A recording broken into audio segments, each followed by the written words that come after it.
Hello, this is the Global Career Scholarship Guide, and I saw one question pertaining to which one is better, if university track or embassy track.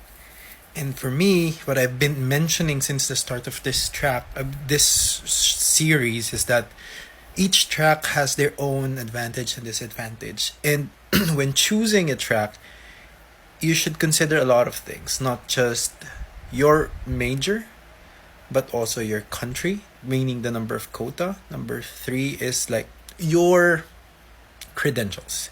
And we'll be discussing the three in this guide. So, which one is better?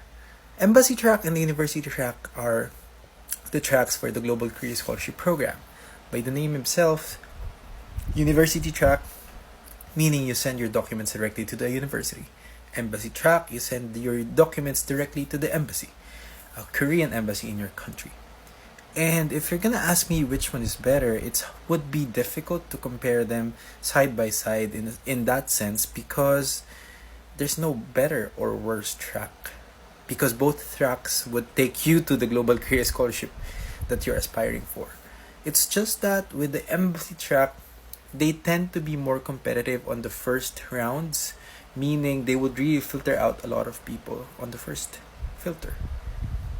Contrary, the university track is on the other way around. As the embassy track filters a lot of people in the first round, the university track tend to do the opposite. They would do filters but not as much. The universities here in Korea would recommend as much as they would want to recommend, and then wait for NIID to actually filter out those who they recommended. Therefore, there's no better or worse track, it's more of your preference. If you're confident with your credentials, then go with the embassy track. If you're not that confident, maybe you can opt to use the university track and go directly to the university. The difference would be that if you failed in the first round of university track, then it's done. But if you failed during the first round of assessment in the embassy track, you still have an ample time to apply to the university track. Meaning, if you failed in the embassy track round 1, you can catch up and then reapply to the university track for be assessed on the first round.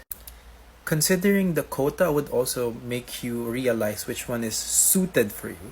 If there are a lot of slots for university and embassy track, I think that would be an issue. But there are countries with only limited number of slots, so you should also consider this when deciding which track would be preferred for your application.